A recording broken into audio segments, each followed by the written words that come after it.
Ce mardi 15 avril 2025, les partis politiques sur l'organisation de consultation des forces vives de la nation et des Maliens de l'extérieur pour la relecture de la loi numéro 05-047 portant charte des partis politiques ont effectué une conférence de presse pour la révision des chartes des partis politiques et lire la déclaration de soutien qui porte sur deux partis essentiels. Mesdames et messieurs, nous vous remercions d'avoir répondu à nombre et en qualité à notre invitation à ce point de presse qui porte essentiellement sur deux points. Premièrement, la lecture de notre déclaration de soutien aux forces de défense et de sécurité, s'il vous plaît, dans leur mission patriotique de défense du territoire national et de sécurisation des personnes et des biens, notamment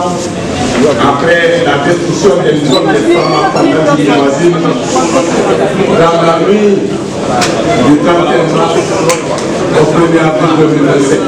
Les représentants des partis politiques sur l'organisation de consultation des forces vives de la nation et des Maliens de l'extérieur pour la relecture de la loi numéro 05-047 portant charte des partis politiques lancent un appel aux forces politiques, aux citoyens pour soutenir l'armée malienne à défendre la solidarité et la souveraineté nationale. Les représentants des partis politiques soutiennent et condamnent cet acte de l'Algérie. Nous, sans un parti politique signataire des propositions consensuelles sur la relecture de la loi numéro 05-047 portant charte des partis politiques,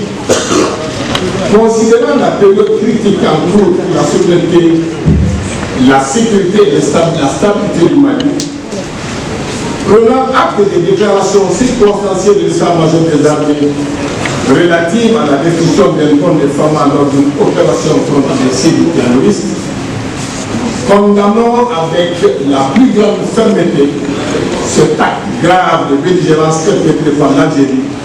pays voisin et frère du Mali. Réaffirmons notre soutien total et indéfectible à nos forces de défense et de sécurité, garantes de l'intégrité du territoire national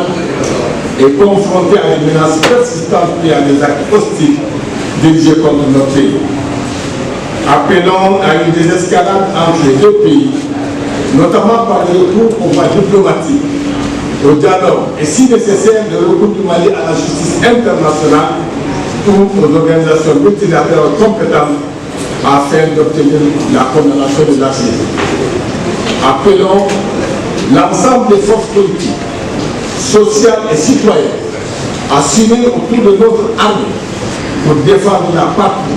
et préserver les acquis de notre souveraineté dans un esprit de responsabilité nationale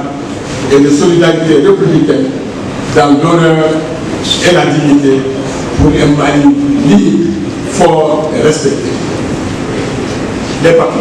Les partis politiques s'adressent également au gouvernement par rapport aux affirmations sur le processus de consultation de la charte des partis politiques décidée par le gouvernement envoyée le 14 mars 2025. L'affirmation de notre point de vue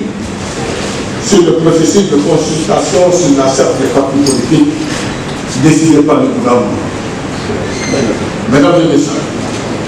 vous vous rappelez que par courrier en date du 19 décembre 2024, le ministre délégué auprès du Premier ministre, chargé des réformes politiques et du soutien au processus électoral,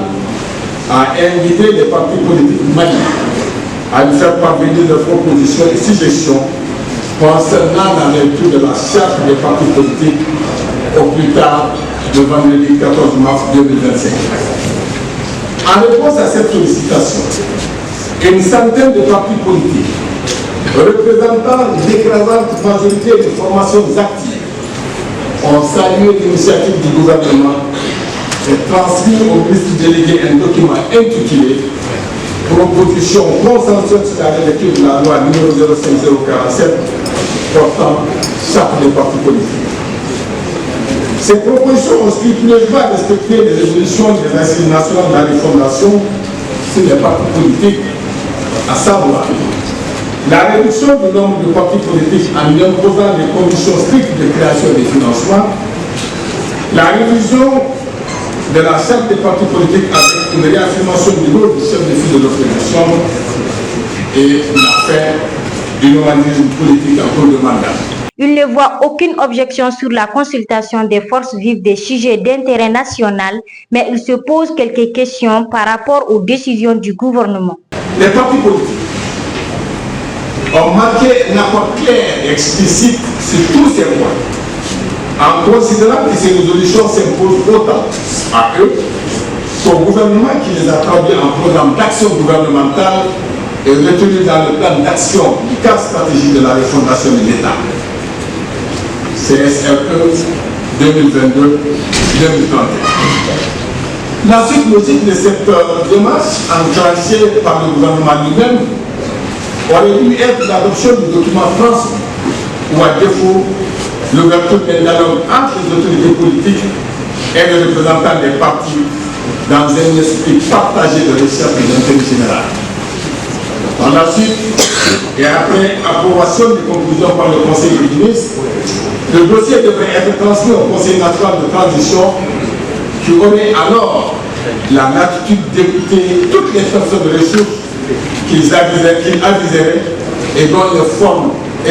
formes qu'il lui plaira de retenir. Or, contrairement à cette démarche républicaine, les partis politiques ont appris avec étonnement la décision du gouvernement d'organiser une consultation des forces vives de la nation et des Maliens de l'extérieur pour la mise en œuvre des recommandations issues des assises nationales de la refondation ANR dans le cadre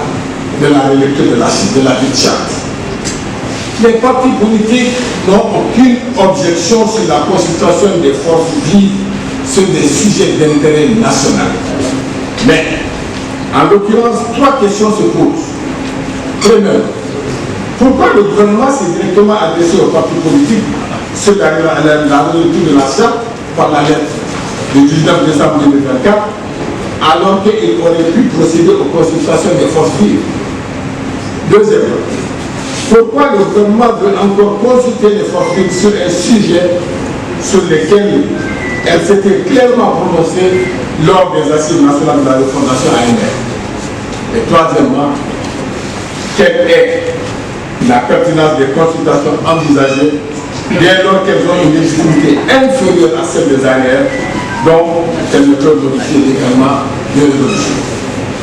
Ces questions se posent d'autant plus qu'aucune difficulté n'entrave l'application des résolutions issues des ANR auxquelles les partis politiques se sont conformés. Dès lors, ils ne peuvent faire aucune justification valable à une dépense supplémentaire de ressources publiques qui pourrait être affectée à des priorités plus urgentes, voire vitales pour nos compatriotes. Il est par ailleurs difficilement compréhensible de vouloir soumettre à de nouvelles concertations régionales des résolutions déjà mises en œuvre sur plusieurs points. Cela reviendrait en quelque sorte à demander à un juge de première instance de statuer sur une décision de la Cour suprême ou à un sous-préfet d'émettre un avis sur une décision du chef du gouvernement. Garantissent la reconnaissance et la protection des partis politiques dans l'exercice de la mission. En effet, l'article 39 de la Constitution de 2023 stipule que les partis politiques concourent à l'expression du suffrage. Ils se forment et exercent librement leur activité dans les conditions déterminées par la loi. Ils doivent respecter les principes de la sécurité nationale, de la démocratie, de l'intégrité du territoire national, de l'unité nationale et de la laïcité de l'État. L'article 185 de la même Constitution sanctuarise ces 4 points que sont la forme républicaine de l'État, la laïcité, le nombre de mandats du président de la République et le multipartisme. Les partis politiques proposent un autre débat avec le gouvernement pour mieux discuter et trouver un terrain d'entente sur la révision des chartes des partis politiques.